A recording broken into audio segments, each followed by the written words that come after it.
All right, it's a little afternoon, so I'm going to get started. My name is Cynthia Kramer, and I'm a librarian here at JJC.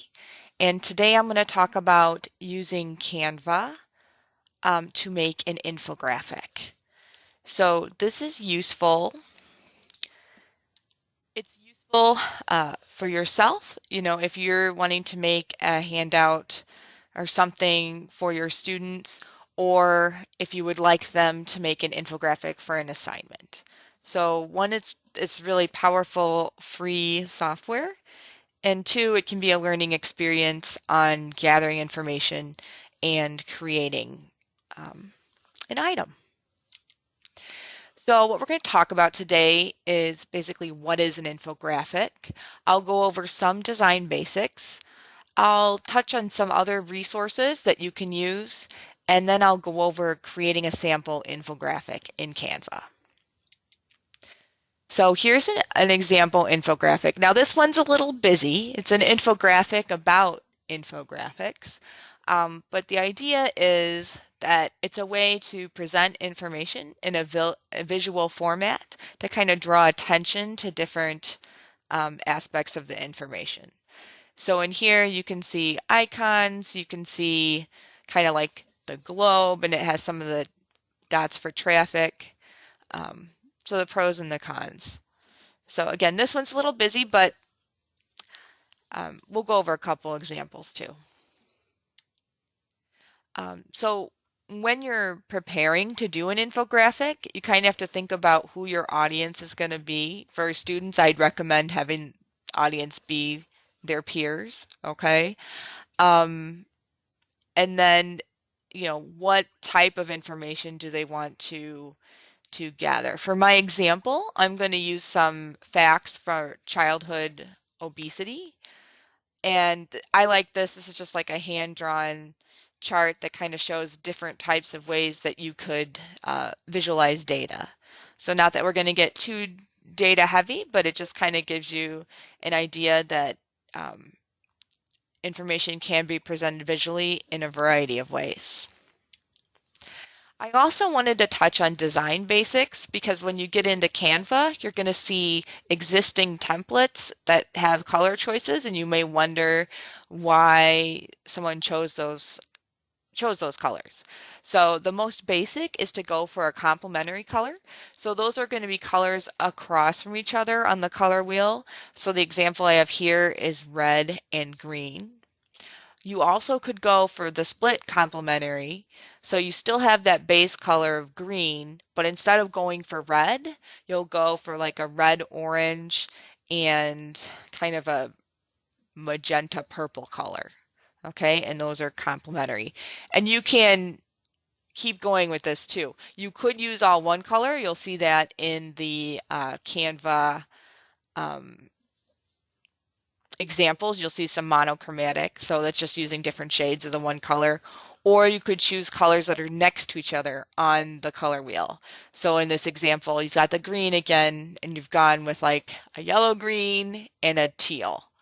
So just kind of things to keep in mind, especially if you're not really haven't done much design before.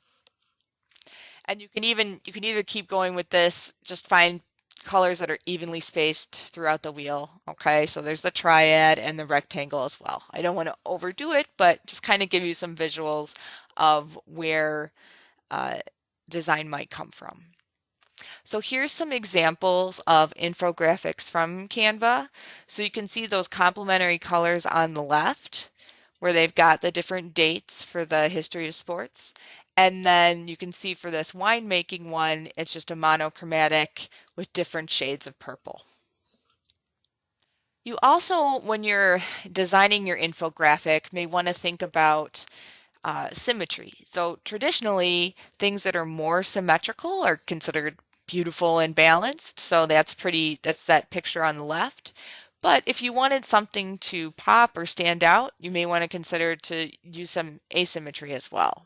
So we'll see that when we do our sample infographic. And then also you want to think about the weight of the text. So how big is the text? So I've got this example with, much bigger O. There's a lot of emphasis there. So definitely consider using that with your infographic. And then you could use color for emphasis as well. So let's say I had, 5 items and I wanted to say like 1 out of 5 for a statistic, then I could make that a, um, a different color to stand out. Another thing to think about are the fonts that you use. So you want to limit your fonts. You don't want to have like a different font for each line of the infographic. So if you stick to 2 or 3 fonts, that's pretty good. And again, you want to limit your colors. Maybe stick to 2 or 3 colors to kind of give it like a brand. If you are going to import any images to use in Canva, I recommend getting high quality images, as low quality ones are going to be pixelated, may not look as good. And as always, as any project, you'd want to edit it, move things, edit it, rearrange. And when you see in Canva, it's pretty easy to do. Also, just some recommendations for fonts. One font to avoid is Comic Sans. It kind of mimics kindergarten handwriting and isn't considered to be very professional. And for an infographic, if you use hard to read fonts, something that's really small or really cursive-y or has a lot of serif, it may detract from your infographic. All right, this is really the most boring slide I have, but it just kind of gives you the process of creating an infographic and this is how you could make it a neat assignment, is you could have the students collect some facts that they want about a specific issue. It could be like mental health stigma, it's your call. They could, if they wanted to, make a couple graphs in Excel, and then through Canva, they can enhance their messages with some icons.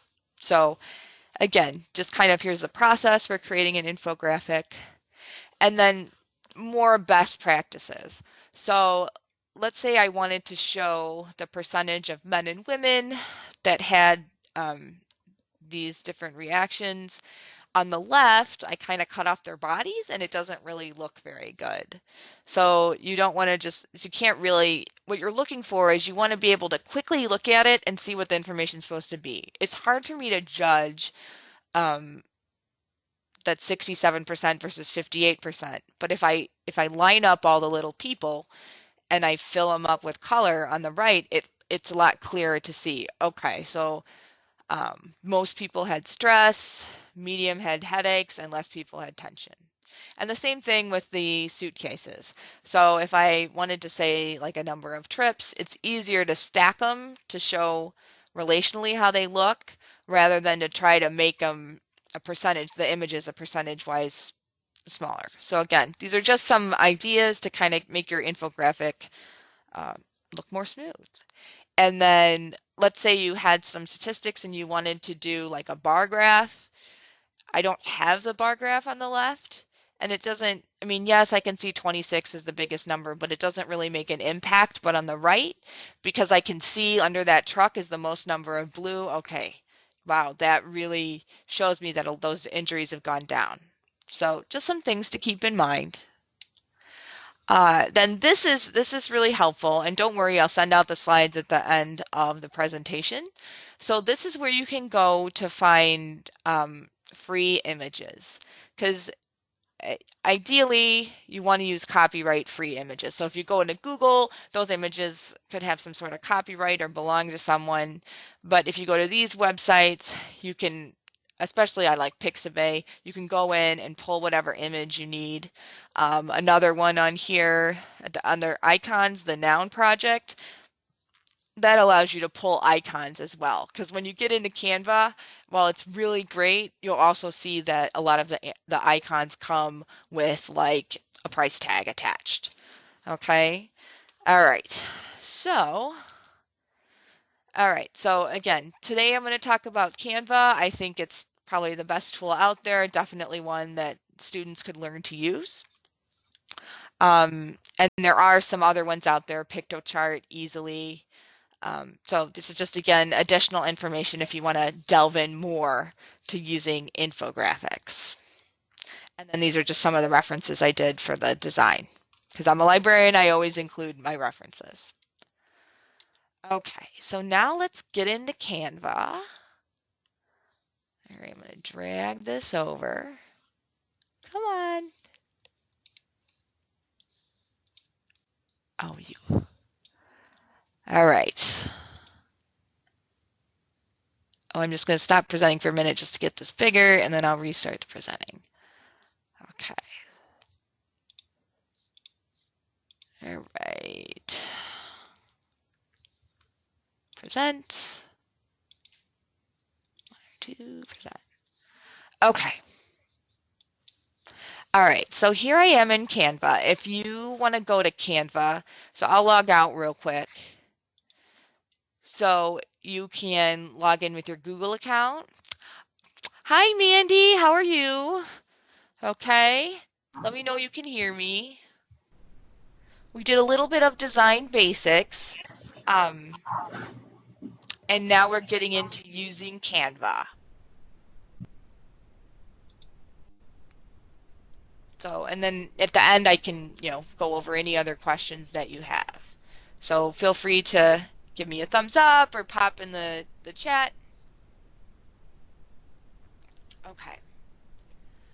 All right. So here I am in Canva. So what you want to do is you want to log in with Google or Facebook or use your email to create an account. I have so many accounts for this demo purposes. I'm just going to use my one link to Facebook.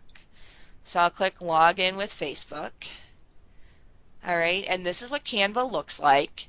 So then when I get in and I want to create something, I can click on Create Design on the left.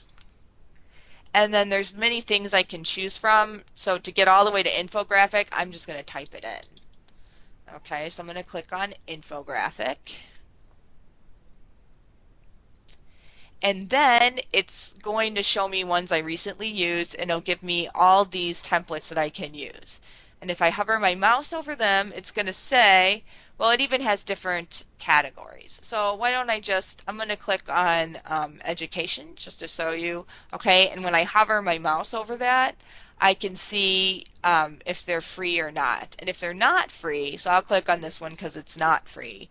If I go over here, anything that has like that Canva icon is going to be something that I have to pay for.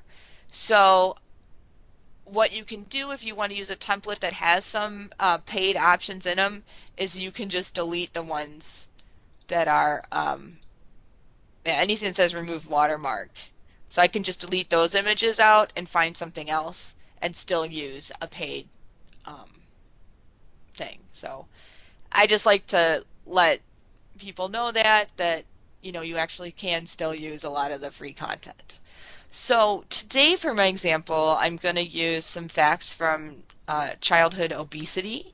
And so because of that, I was going through here looking for a type of template that I liked.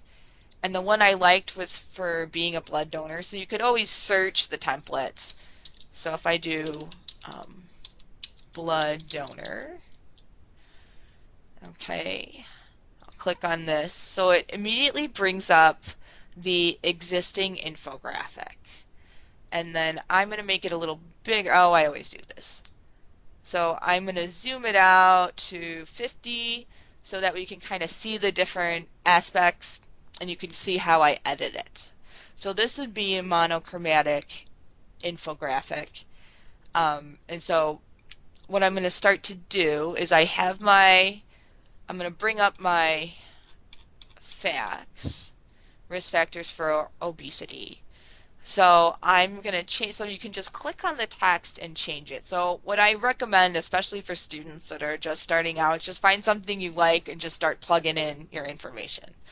So this one is, why should you consider bleeding? But so I'm going to do what you should know about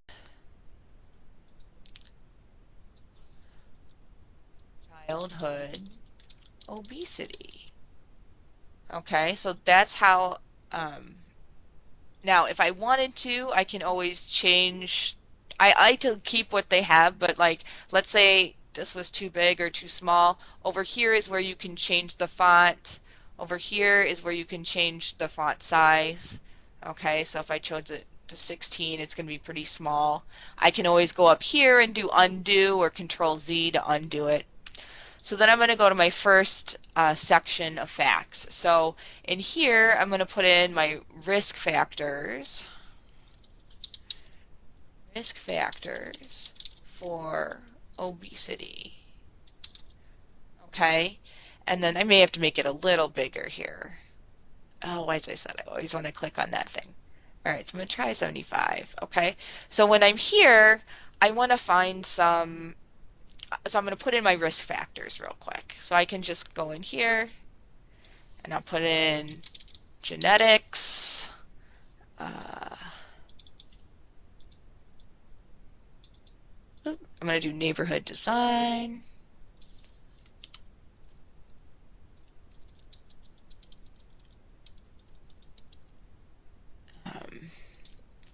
Another risk factor is short sleep duration, and then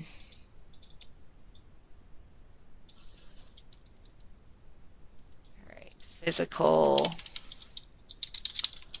activity behaviors.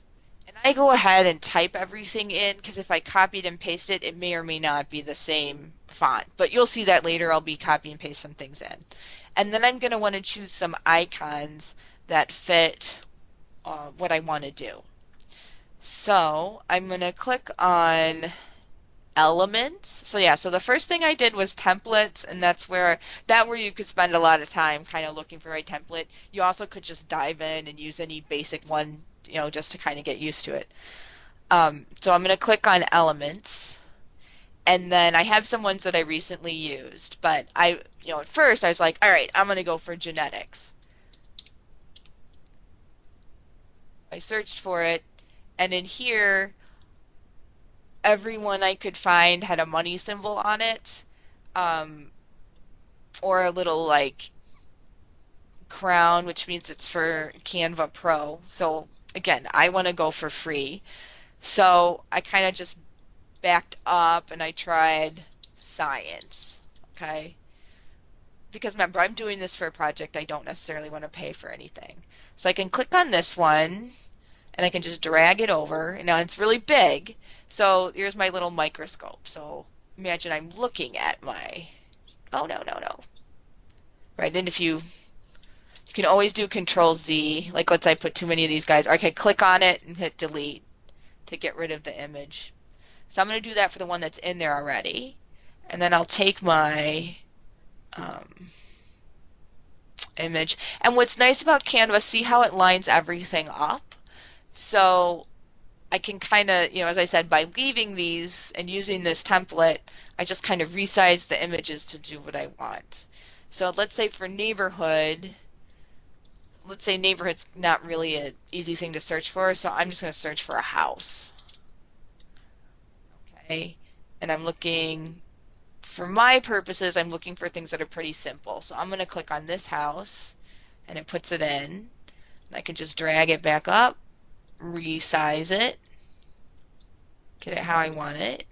Oh yeah, and I got to delete out my other things here. Oh no! Remember, Control Z is your friend.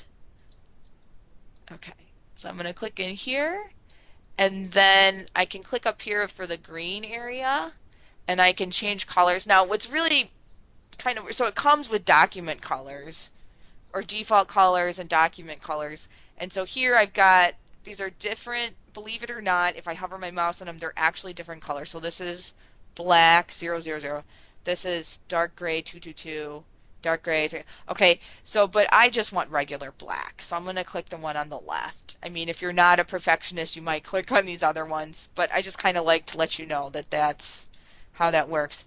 And at the bottom here, if you wanted a custom, or you click on new color, this rainbow thing, if you wanted to create a custom color. But right now, I'm just going to stick with what's in here.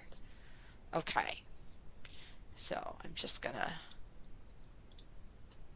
check, make sure everybody's good in here. Okay, everything looks good.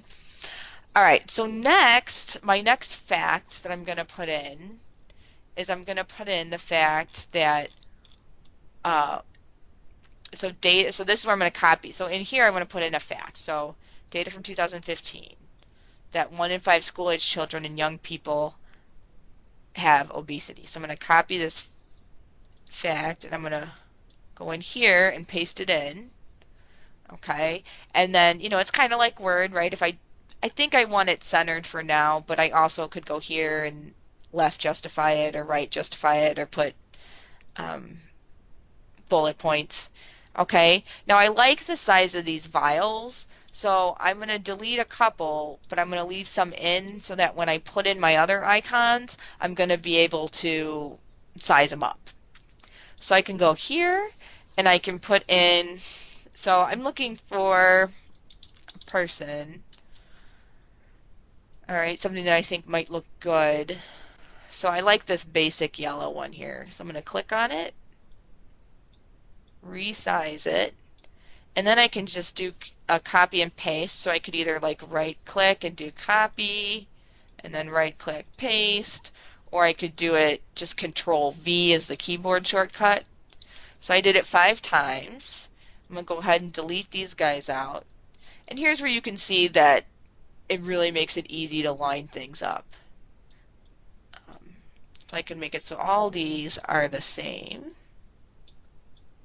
And again, I'm just eyeballing it. So, okay. So let's say I wanted to say data from 1 in 5 has obesity, and plus I don't really want this orange color. So I'm going to click on here, and I'm going to do gray, gray, gray, and then for number 4, I'm going to make it red. Okay, gray. Okay, so there is like, that's a little bit of that design basics I was talking about before, where you have one of them stand out by being another color. Okay, so this is 1 in 5 have obesity. Now let's say I do want to do a chart. So in this case, I had a chart that I found that wasn't going to look that great. Let's see if I can drag it over. Okay, so this is the chart I found from the CDC, but I don't think it would look that great in my infographic. So I went in Excel and kind of just did the rates of obesity from 2000, 2005, 2010, 2015. Okay, and I want to use this image in my infographic. All right, so I'll move this back over. So what I can do is I can go into uploads on the side here, and I can click upload an image or video, because you can make videos, Instagram posts, and that kind of thing where you could use a video.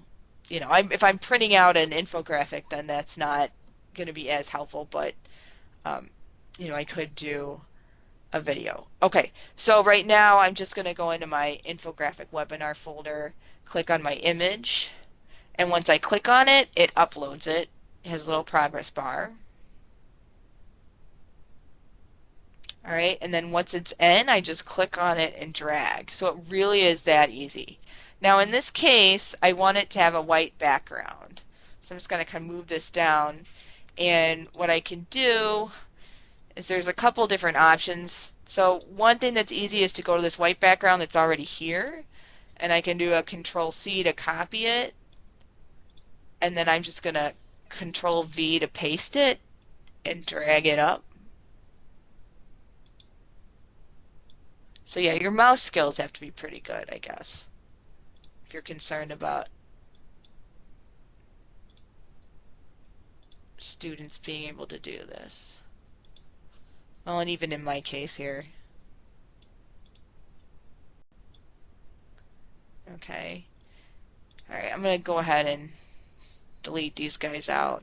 So you just you click on it, delete it.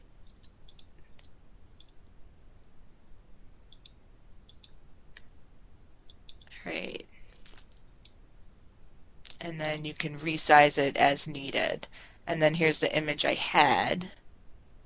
So I'm going to put it in. Okay, it's still a little big. So again, it's like any design, like if you use Publisher or something like that, it does take time. That's why I think in my one slide I put edit, edit, edit, because it takes time to adjust it. But it's less time than if I was doing this from scratch.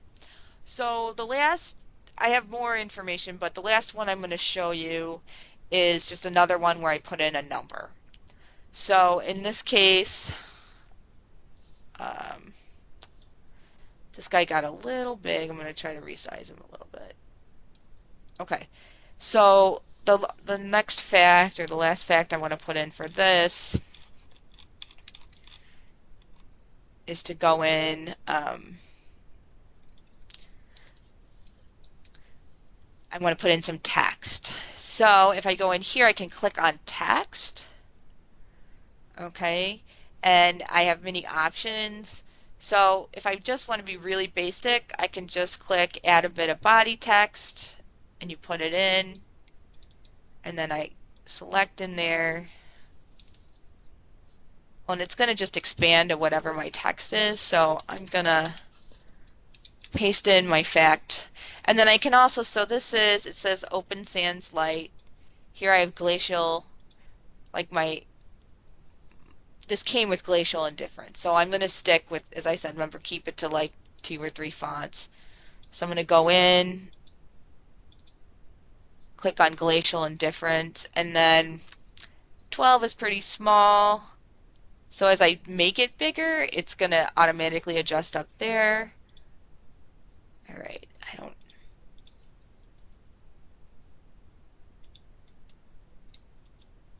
Okay, now the other thing I wanted to do is I wanted to put a number over here and have it kind of pop. So I could do another text box. So I could click on text again, and yeah, it doesn't really matter what I use. So I can just do that body text again. And so the number went from 32 million to 41 million. So I'm going to make this a big 41. That looks really small over here.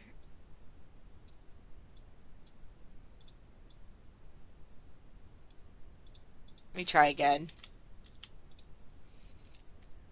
All right. 41. Okay. And then a font I found that I liked from another infographic.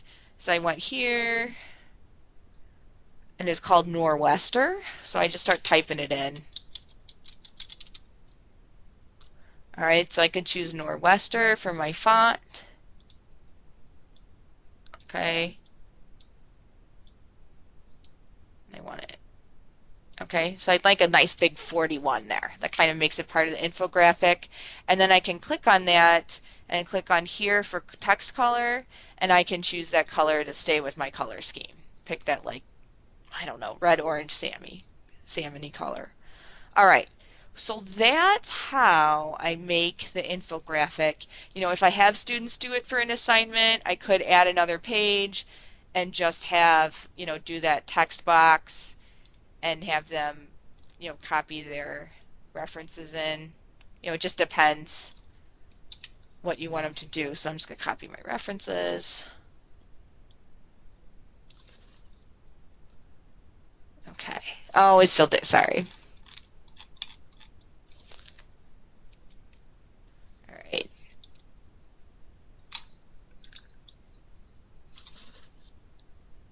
Okay. And then again, it automatically centers it. So if I want it on the side, I could do this.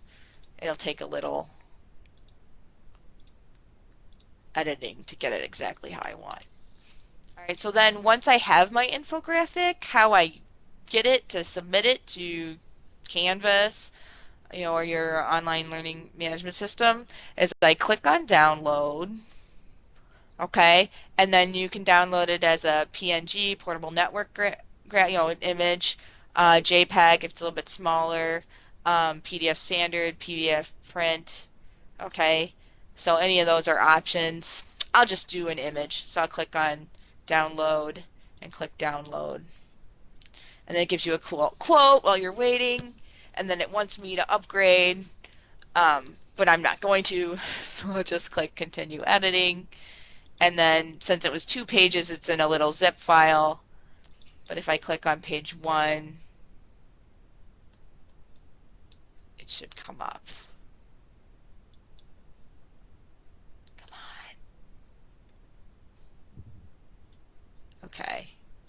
Let me just drag it over here. Okay, so now I have my image from Canva. So, again, what I went over today was a little bit of design basics, and then I showed you how to get an account in Canva, how to choose a template, and how to edit, how to do different things, how to add icons, how to resize, how to change color. So hopefully you found this helpful. I will, as I said, I am recording this, so I'll send out the recording. I'll send out my slides. And yeah, just want to know if you guys have any questions.